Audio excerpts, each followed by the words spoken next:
What's going on, everybody? Welcome to another episode of the Rockling Road Show. It is, of course, Alvie. I'm the 1-3, baby. Coming to you live from the headquarters of the Rockling Road Show, the 1-3 bar.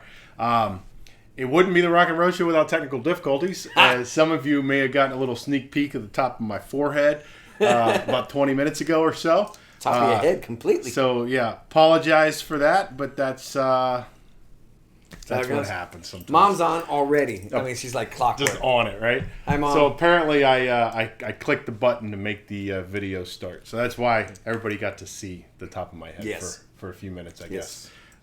Thank you, Kim, for texting me and letting me know that I had screwed up. So appreciate it. Because we didn't even know. Because we had no idea. So yeah, man, we're just going out there. Hey, look, thank God I didn't say anything incriminating or anything else like that, right? So anyways.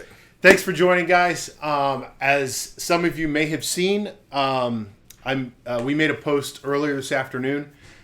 Tonight's show is we're going to take a little bit of a different pace tonight, a different angle, so to speak. We're not going to be doing our fun, happy-go-lucky kind of show. We just felt that with what today represents and what we are doing our ride more tomorrow. I'm sorry, tomorrow. That's what I meant. Yeah. But yeah, what tomorrow represents and what we are doing our ride for on Saturday, we just felt it right that we do a memorial show for 9/11. So we will apologize in advance that this episode is going to be very heavy, a little bit somber, a little somber, and but we're gonna do our best. We're gonna do our best to remember and memorialize those that we lost on that fateful day in 2001, September 11th, 2001. So before we do all that, let's pay some bills. We'll pay some bills, get some people on, and then we'll rock and roll and go with the show. So just like always, we are brought to you by Misfit Metalworks. Misfit Metalworks offers CNC plasma cutting, welding, metal fabrication, prototyping services, as well as laser engraving.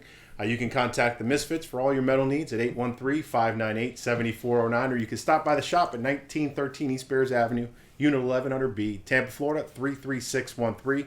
And, of course, let them know that the Rockling Road Show sent you. Why do you always get the short one? I get the long one all the time. we could change that up. We could do that. Hey, Garth, what's going on, my man? All right. So, also. New tongue? Got it last night. There you go. All right. Also brought to you by Eric Warren Artistry and Dropkick Customs. Eric Warren Artistry is a custom paint and fabrication studio specializing in turning your custom dreams into reality. EWA offers a one-stop shop for all your paint, metal, fiberglass needs, welding, full powder coating, motorcycle stereo components, air ride systems. I know that if you can get the big wheels put on, all kinds of crazy things going on. So if you want something done, call Eric at 813-503-4764. Stop by the shop at 13215 North Nebraska Avenue, Suite A in Tampa, Florida, 33612. There again, let them know the Rockling Road Show sent you. And last but certainly not least, we are brought to you by the Fran Hosch Law Group. The Fran Hosch Law Group provides legal representation for victims of negligence. They handle a broad range of personal injury, wrongful death matters, including car and truck accidents, motorcycle accidents, slip and fall injuries, and much, much more. Yeah, so for all your needs, please contact Fran Hosch at 866-LAW-FRAN or visit lawfran.com. Or go ahead and stop by the office at 1275 Nebraska Avenue, Palm Harbor, Florida, 34683.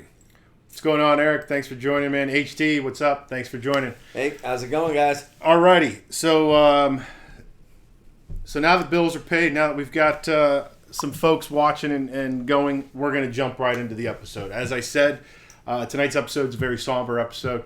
We are going to do our best to get through this, and that's what it is. Yeah, a little disclaimer here. We have a 5-minute video, so please don't turn us off. This 5-minute video is what we want you to see in the very beginning. You can comment. We are here. Let us know what you all are thinking. React to it, whatever. This video is from WBRC in Birmingham, Alabama. It's an emotional tribute. It includes real-time audio of attacks. Disclaimer here is the video includes some adult language and graphic images. So, So with that, like the 1-3 said, though, we do want to credit WBRC in Birmingham for this video. So Yes. we're gonna play this. It's a 5-minute video. Please stay with us. We're gonna mute our mics, and but we will be here. So comment and do the things that you guys normally do. We'll type up some comments while we're watching this video. So without further ado, guys, here's the video. American 11, are you trying to call? The cockpit is not answering their phone. Our number 1 has been staffed, and our 5 has been staffed. I'm going to call from Washington. I am in a situation with American 11, a possible hijack. What's going on, Betty? The crap is erratic again.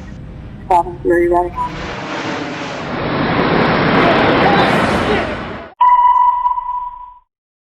Betty, talk to me. Betty, are you there? Betty? Betty? The plane just What? Betty? The 737? Hey, what? The World Trade Who are you Center. talking to? Oh, God. Oh, my God. United 175, New York. We have some problems over here right now. We might have a hijack over here, 2 of them. Jules, this is Ryan. Lives on an airplane that's been hijacked. If things will go well, I'm looking good. I just want you to know I absolutely love you. I want you to do good. So have a good time. Same to my parents and everybody. And I just totally love you. And I'll see you later. Bye, babe. Same to my parents and everybody.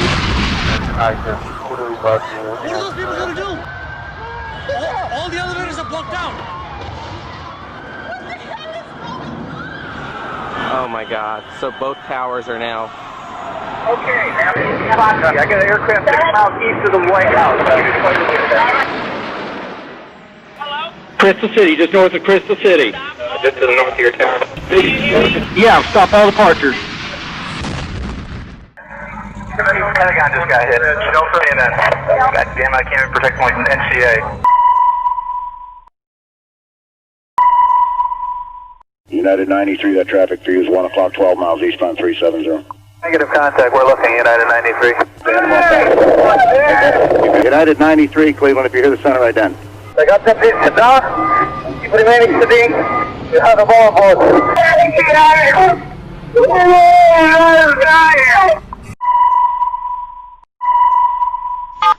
Tuesday, 9:47 a.m.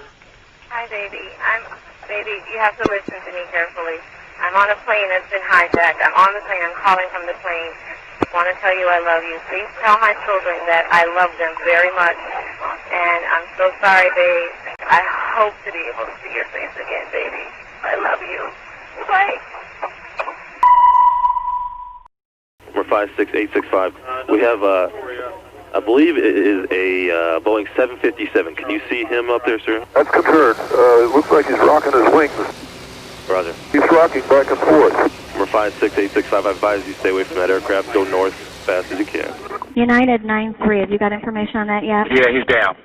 He's down? Yes. When did he land? He did not land. Oh, he's down? Yeah, Down? somewhere up northeast of Camp David. Sean, it's me. I just want to let you know I love you, and I'm stuck in this building in New York. There's lots of smoke, and I just wanted you to know that I love you always. At number 2 World Trade Center, right. Ladies and students in this office, we're not ready to die, but it's getting bad.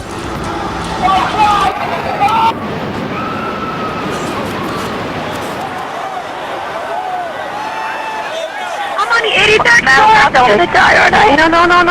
Say I'm gonna die. Ma'am, say your prayers. We're gonna think positive because you gotta help each other get off the floor. Now.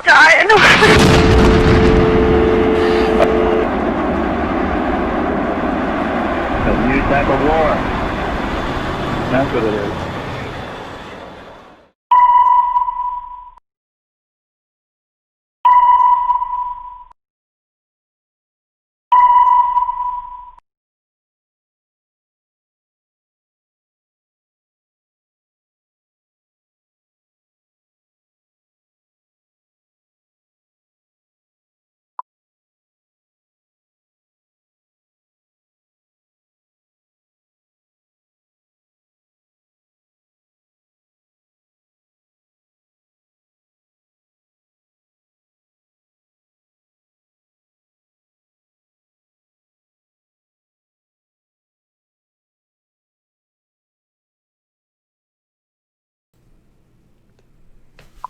Are we muted? Alrighty.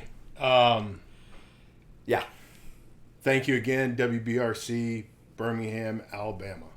All right.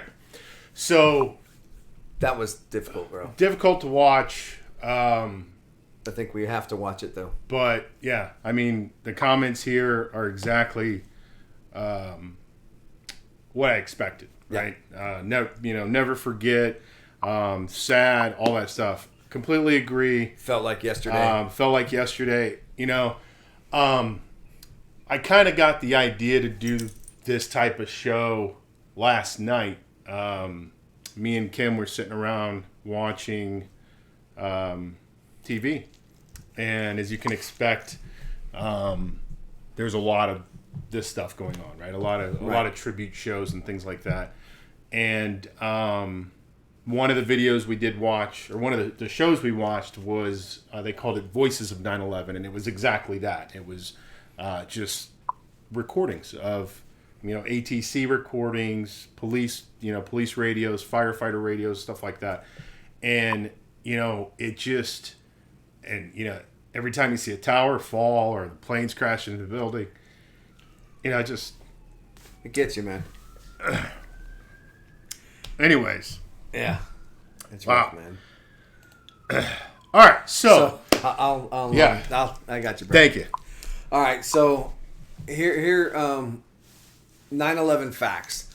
I'm going to try to do this from memory, but most of it is going to be read off the monitor. So on September 11, 2001, 19 militants associated with the Al-Qaeda hijacked 4 airplanes, carried out suicide attacks against targets in the United States. 2 of the planes were flown into the Twin Tower number 1 of the World Trade Center. 1 plane hit the Pentagon just outside Washington, D.C. 1 plane crashed in a field in Shanksville, Pennsylvania. At 8:46 a.m., 5 hijackers crashed the American Airlines Flight 11 into floors 93 through 99 of the North Tower of the World Trade Center. 76 passengers, 11 crew members on board, hundreds of lives inside were killed instantly. The crash severs. Oh gosh, I can't even. Crash severs 3 emergency stairwells and traps hundreds of people above the 91st floor. Then at 9:03 a.m., 5 hijackers crashed United Airlines Flight 175 into floors 77 through 85 of the South Tower of the World Trade Center, killing 51 passengers and 9 crew members aboard the aircraft and an unknown number of people inside the building. The impact renders 2 of the 3 emergency stairwells impassable and severs a majority of the elevator cables in this area, trapping many above the impact zone and inside elevator cars. At 9:37 a.m., American Airlines Flight 77 crashes into the Pentagon, killing 53 passengers and 6 crew members, as well as 125 people on the ground inside the Pentagon. Then at 9:59, after burning for 56 minutes, the South Tower succumbs to the attack and collapses in 10 seconds. The more than 800 civilians and first responders inside the building and surrounding areas were killed as a result of the attack on the South Tower. At 10:03, 4 hijackers crashed Flight 93 in a field near the town of Shanksville in Somerset County, Pennsylvania, after passengers and crew stormed the cockpit. 33 passengers and 7 crew members on board that plane. The crash, approximately 20 minutes flying time from Washington, D.C. Before I continue here, Sissy, I'm sorry. The video is what it is. It's very hard. And she says, I lost a friend and many acquaintances. Beautiful Tuesday morning in New York City. Luck. I say luckily, and I don't mean this in any kind of way, but I wasn't personally touched by this. I was, in a sense of losing somebody. All of us remember where we were. Oh yeah.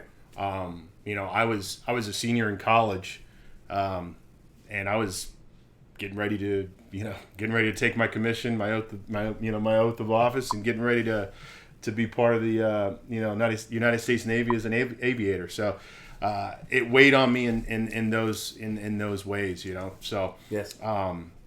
But so Sissy, from us to you, sorry for your loss, Very sorry. especially for that, you know, in that day. So at 10:28, the North Tower collapses after burning for almost 2 hours. 1,600 people are killed as a result of the attack on the North Tower.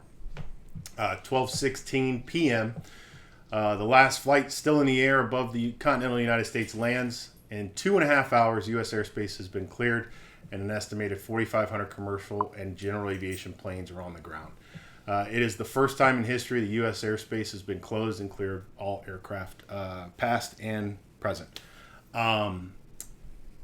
As a pilot, as an aviator, the mere fact that they cleared the skies in 2 hours is damn near a miracle. Phenomenal. It's unreal. That was another show we watched last night. It was the untold story, how they got all these airplanes on the ground, and the things that we didn't even realize about closing the airspace in the U.S. At that time of morning. All the airplanes from Europe are on their way to the States. Turn them around. Some of them got turned around. Some of them didn't get turned around because Europe was like, nah, we don't want them either. Because, you know, what we don't realize is now, hindsight being 2020, right? They only had 4 airplanes, but at the time, nobody knew how many airplanes these guys had, right? Right. But they landed all of the cross Atlantic traffic in Canada, in small airports, not even in Canada. Some of them were in Canada, but small airports in like Newfoundland, Gander, Halifax, a bunch of these little small airports that weren't designed to handle this amount of traffic, but they landed, it was like 270 some airplanes, wide body, you know, across the pond airplanes, man, and put them into these places. Little tiny airports. Yeah, it's unreal. Garth says, this is our generation's JFK moment. Everyone in that time can remember exactly where they were when JFK was assassinated. I bet everyone in our generation remembers exactly where they were and what they were doing when the news spread. I know I do. Yeah. I mean, I think a lot of us, too, can relate and say, when we heard that a plane crashed into the towers, I know my thought, along with probably everybody else's, was, oh, it's probably some Cessna guy, you know, got lost running the river and crashed into the building or something. Yeah. Had no idea what was going to come. What was immediately following?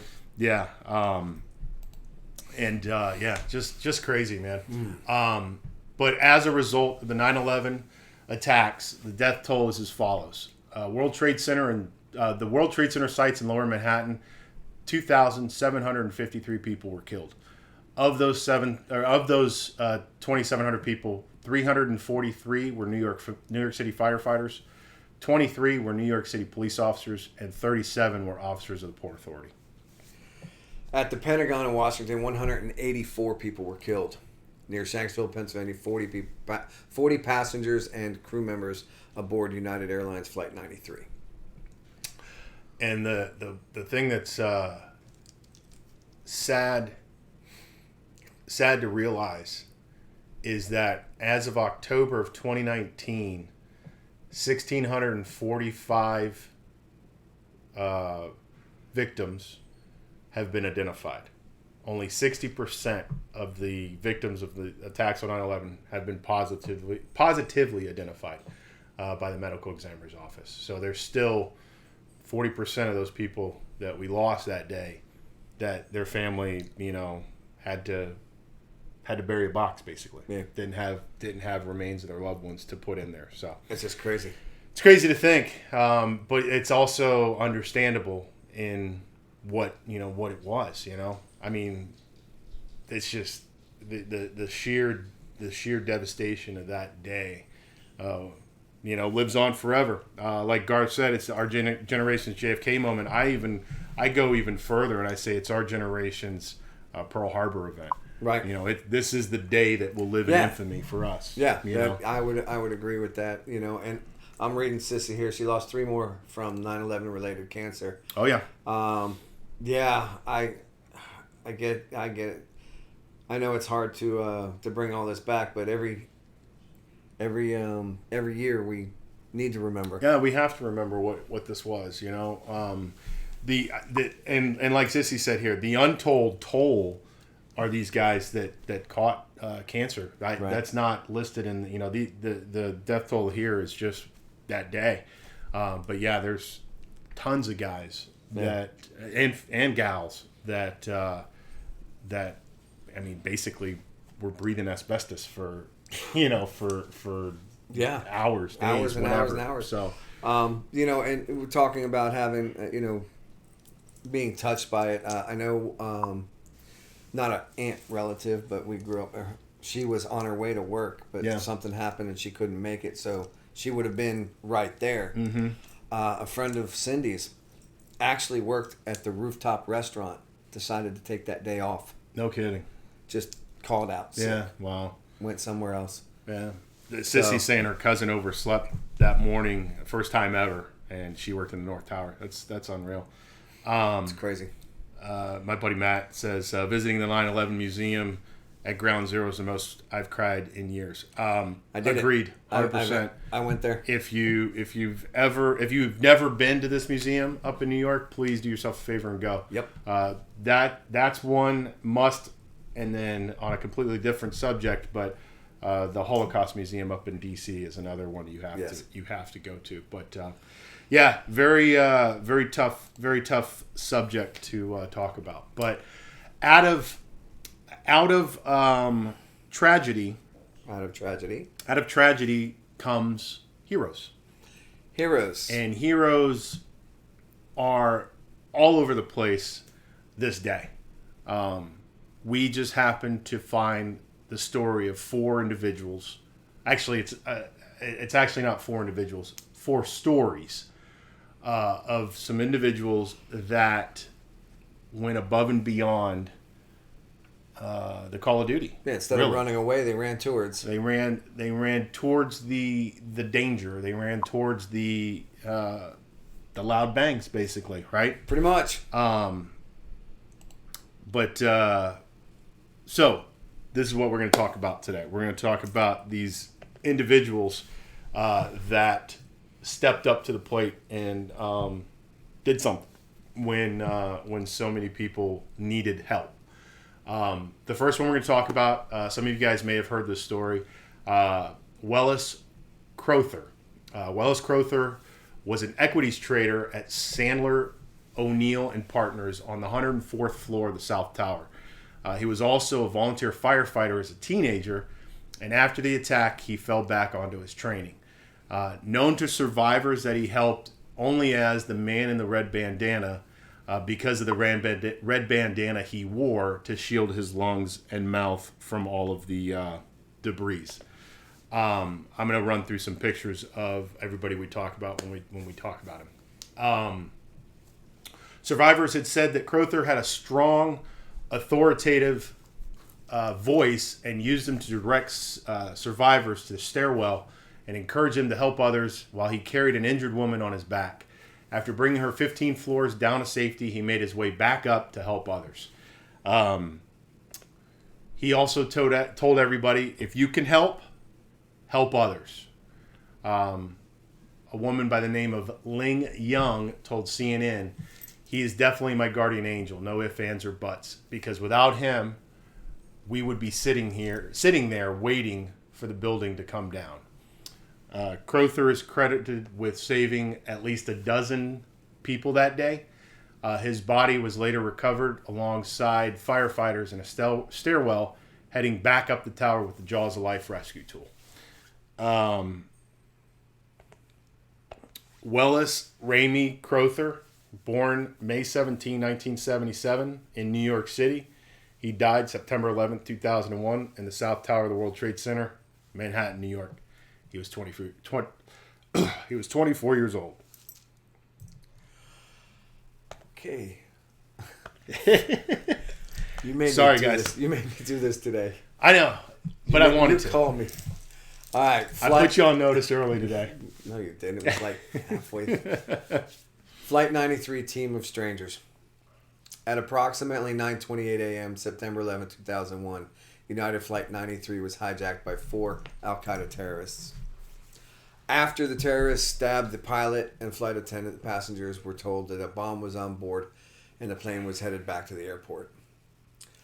This was after 2 planes had already hit the World Trade Center and passengers already knew something was going on. So several made phone calls to home, but it was Tom Burnett's call to his wife, Denna, that most of us remember. Tom, they're hijacking planes all up and down the East Coast.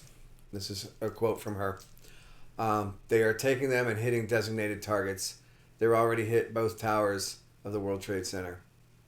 In another phone call, Tom learned from his wife that another plane hit the Pentagon. Burnett said, "We have to do something," he told his wife at 9:45. "I'm putting a plan together. Other passengers, including Mark Bingham, Jeremy Glick, and Todd Beamer." Okay. We're learning similar details in their own phone calls. They were all getting the same information as the plane was barreling towards Washington, D.C. The passengers all voted. We're going to fight back against the hijackers. Led by the 4-man group, the passengers rushed the cockpit with Beamer rallying them in his last words. "Was you ready? Okay, let's roll." Let's roll. The cockpit recorder picked up sounds of fighting and an aircraft losing control at 30,000 feet. The crouched trolleys, dishes being hurled and smashed, terrorists screaming at each other to hold the door in what obviously was a siege from the cabin. Passenger cries, "Let's get them," and then there's more screaming and apparent breach. Give it to me," shouts a passenger, apparently to seize the control. Instead of the plane hitting its intended target, it crashed in an empty field in Shanksville, Pennsylvania, killing all 44 people on board. The individuals credited for this amazing act are Thomas Edward Burnett. He was born May 29th, 1963 in Bloomington, Minnesota. He died September 11th, 2001 in Stony Creek Township in Pennsylvania. He was 38 years old.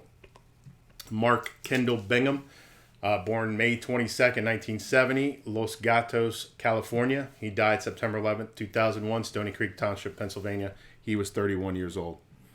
Wrong one. Sorry, guys. Jeremy Logan Glick, born September 3rd, 1970, Saddle River, New Jersey. Died September 11th, 2001, Stony Creek Township, Pennsylvania. He was 31 years old.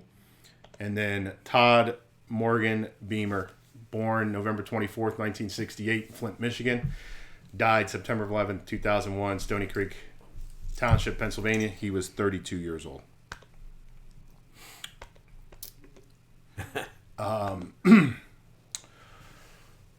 I remember the President Bush's words.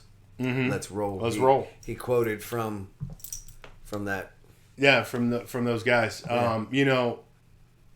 It's because of those guys. I mean, they sacrificed themselves knowing that they weren't going to be coming home anyways, and they took action and they saved an untold number of people. Yeah. Whether they were headed back to D.C. or the belief that they were going to the Capitol building or something along those lines. But I think Sissy earlier said they were headed to Sears Tower. So who knows? Here Sissy says that plane was originally headed for the Sears Tower. They turned around because they heard that F-16s were coming. How about that? Yeah. I did see something. Speaking of F-16s, I did see something that 2 F-16s were airborne without any weapons, and both pilots were basically like, "Look, we're the weapon. That's it. We'll take out the airplane if it came down to that." So, as we all know, President Bush did give the order that if anything stays up in the air after they start bringing people down, that it's a target. It's not and he made that tough decision that possibly have to shoot down an American airplane full of American citizens. Wow. So there you go. Next one we're going to talk about 2 former U.S. Marines put their uniforms back on. Jason Thomas and Jason Thomas and Dave Carnes, Sergeant Jason Thomas and Staff Sergeant David Kearns, were 2 former Marines that saw the events unfold that day and took it upon themselves to come to their country's need once again. Both Marines changed out of their civilian clothes, put on their fatigues, and sped down to the ground zero to help with the recovery and rescue efforts. Once both Marines reached the collapsed towers, they began searching for survivors, but in doing so, they found each other. They had very little gear between the two of them. They had a couple of flashlights and a military entrenching tool, basically a shovel, right? Along with, let me get their pictures up here. Where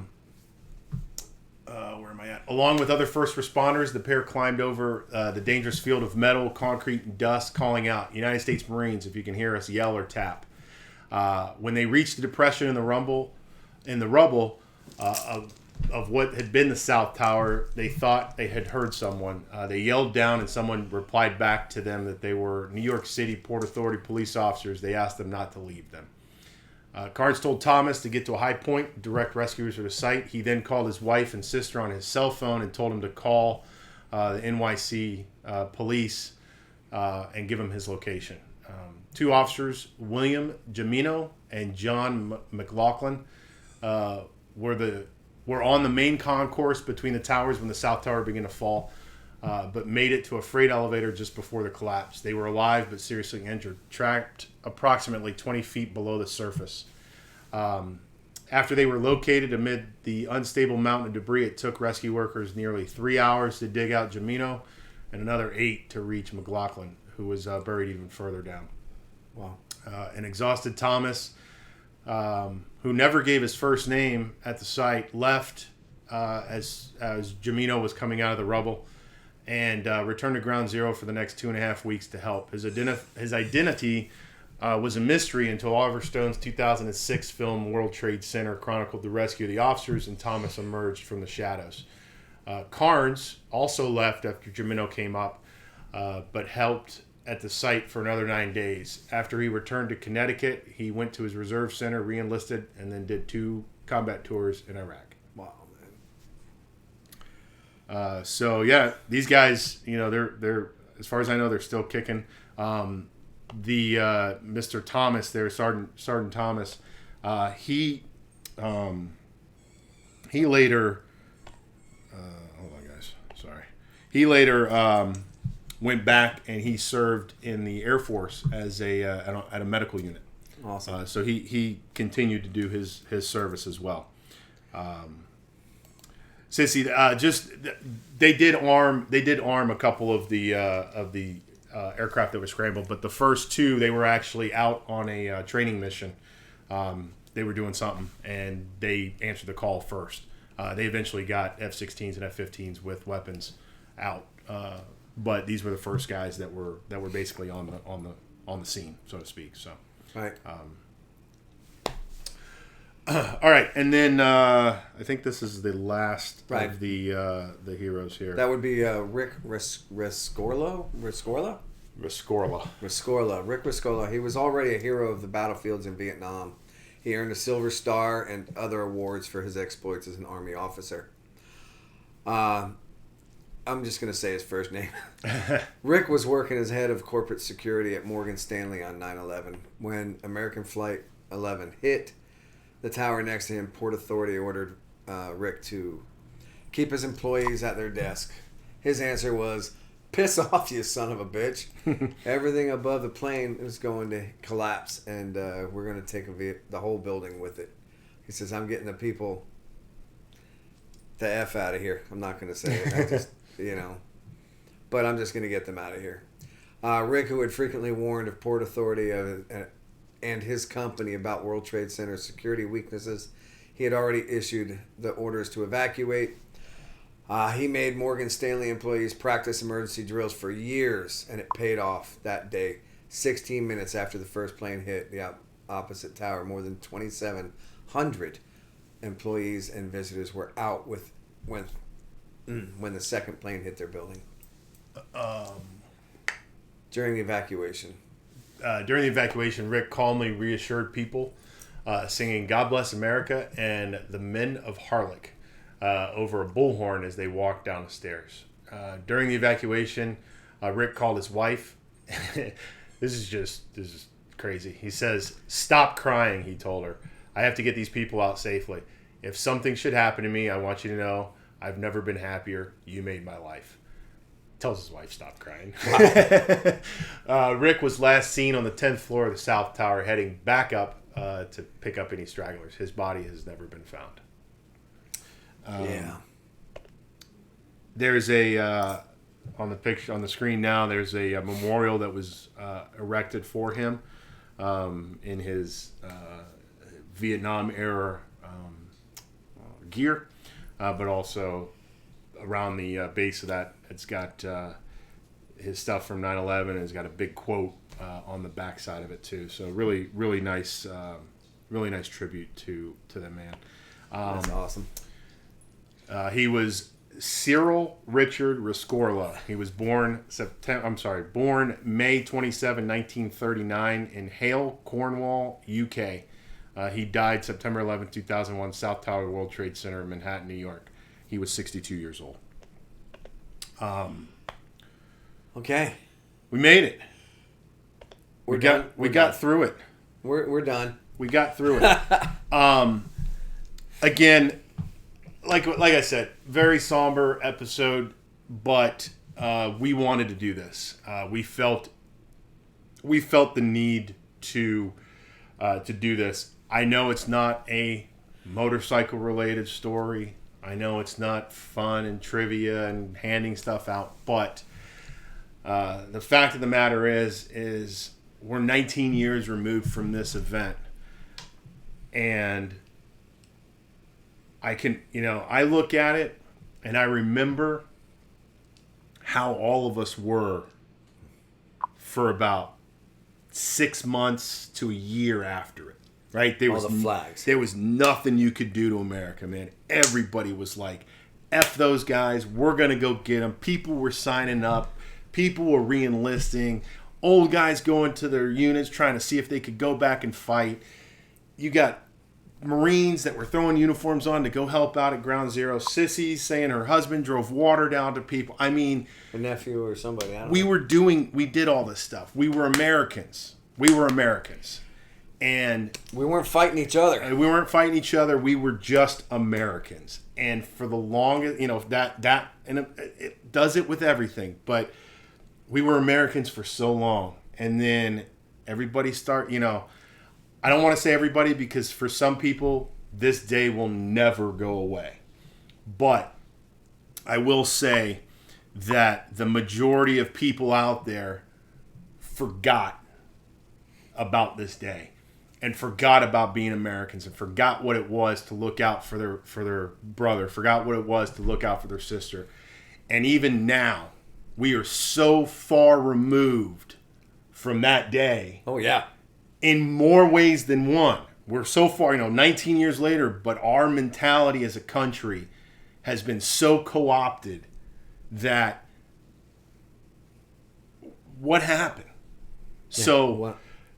So it was us trying to put out there a little bit of something so you could, so everybody can go, you know what?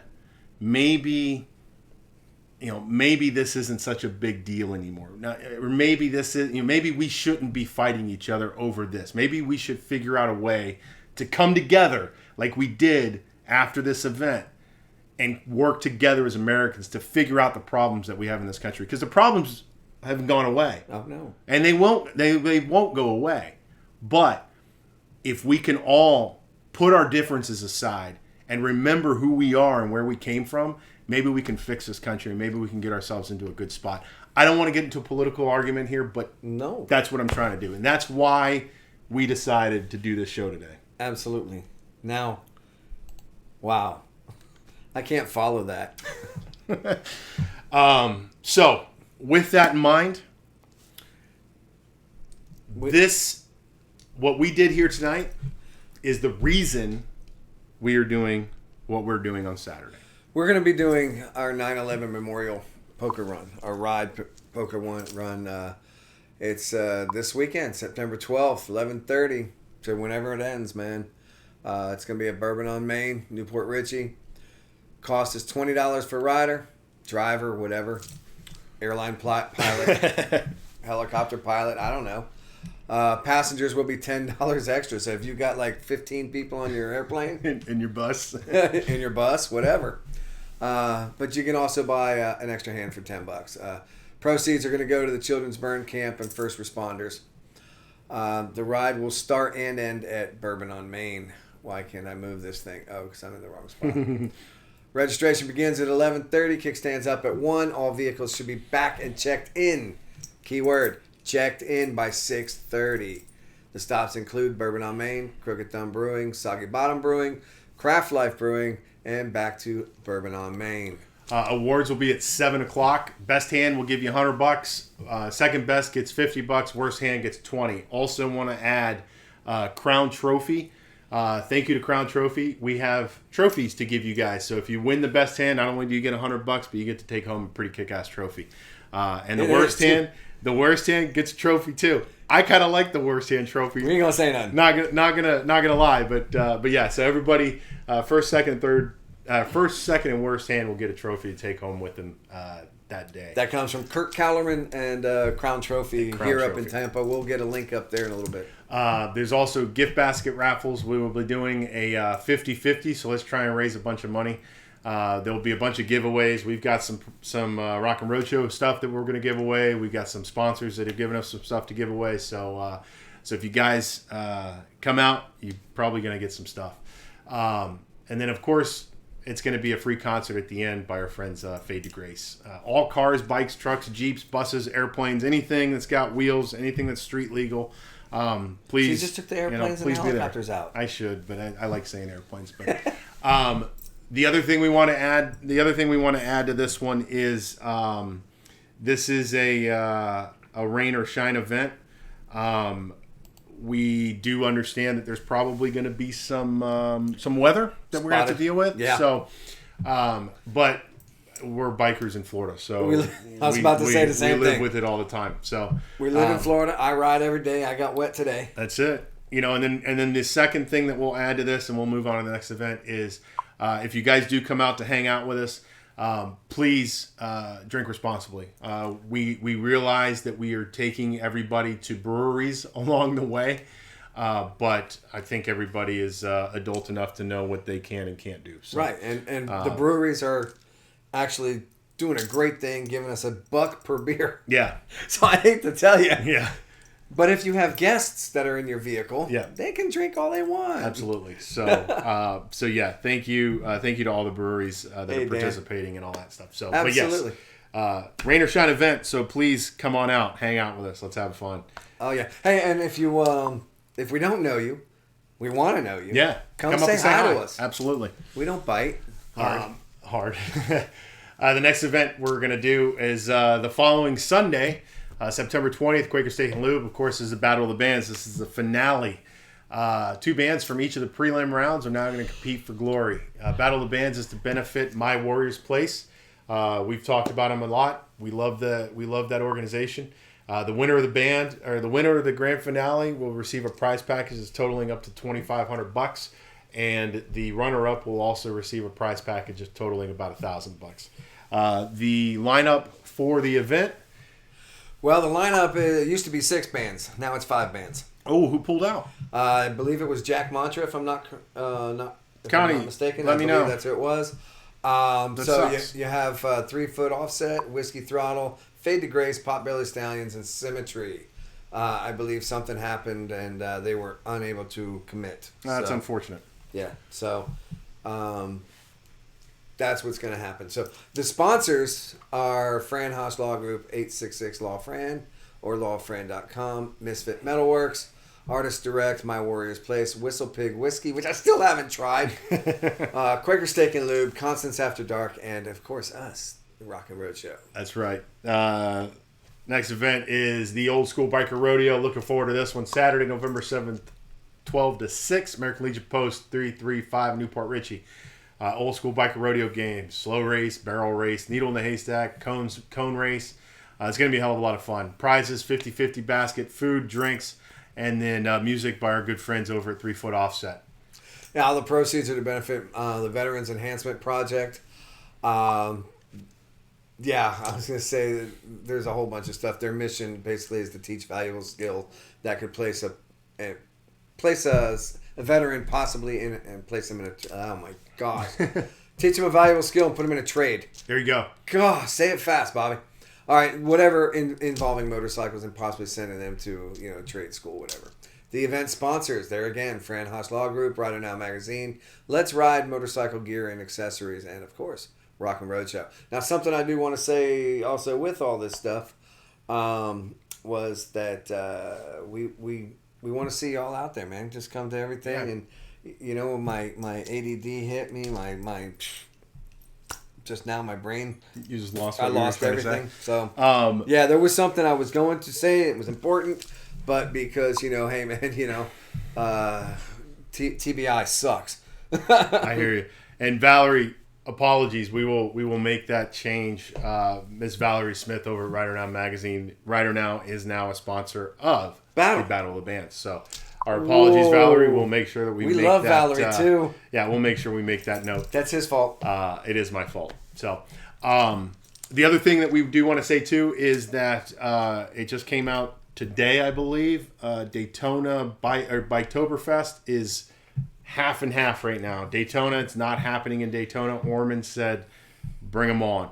So stay tuned. We'll figure out what that all means. I know, really, all the fun stuff's in Orman, anyways. That's just that's my personal belief, anyhow. But anyhow, guys, we need to go back to the Battle of the Bands because I want to say. Rider Now Magazine, the stuff that Valerie does is just incredible. For sure. Because we missed you, but no, really, the stuff you do is freaking phenomenal. It's awesome, and we appreciate everything you do. And I mean, look, the gift baskets alone are. I wish I could win one. I know, I do too. They wouldn't let me buy tickets, but they said I can't. But no, so again, I saw. Thank you for. I'm gonna put it up here anyways because I think it's hilarious. But I'm gonna say I appreciate everybody that stuck through tonight's show. Yes. We will bring you guys back to a Rockling Road Show style show next week. But to all of you out there who stuck with us tonight, I truly appreciate it. As you know, it was a little bit. Difficult for us to make it through this show. Yes, it was. So having you guys there, feeding us your comments as well, was a tremendous help. So thank you to all of you for sticking around. If you're local and you're in the Tampa Bay area, I expect to see your behinds at the ride on Saturday and at the. Battle of the Bands. And Battle of the Bands. Well, that's next week. Yeah, so, but I know. But especially if you're watching this show and you're local today, you better be out there on Saturday. Is all I got to say. Thank you guys for all the kind words. Kim, with great show. Lucia, great show. Jen. Hey, Jen, thanks. Hey. Great show. Sissy, thank you very much. Thank you, Sissy. To you, from us, the Rockling Road Show crew. And from everybody that's here, the Rockling Road Show family, we love you. Sorry for your loss. And anything that we can do to honor those folks that you lost that day is our pleasure. Awesome. Jen says Misfit will be there. Thank you, Jen. And so again, thank you guys. I got nothing else. Skyview Drone Photography said they're going to be there too. Skyview Drone, there you go. So we're going to probably get some pretty cool shots. Yeah, he wants to do a couple drone shots in the early beginning. He has bowling in the evening, so he's going to bolt out early. However, he wants to get some good footage. The other thing I'll say is football tonight. Football season's here. Yeah. I'm that guy, man. I'm like, Go watch your NFL. Go watch your. Most importantly. Go watch your college kids play football this year. It's a little better. I'll leave it at that because we all know the NFL's got some issues. That's a dumpster fire and a half. Issues. But I still love my football. So, anyways, thank you all again for hanging out with us. I got nothing. You guys keep it rocking. We love you. Keep the rubber side down, baby. We'll talk to you guys next week. Have fun. Remember everybody that we lost tomorrow, 19 years ago. We'll see you guys. Bye-bye.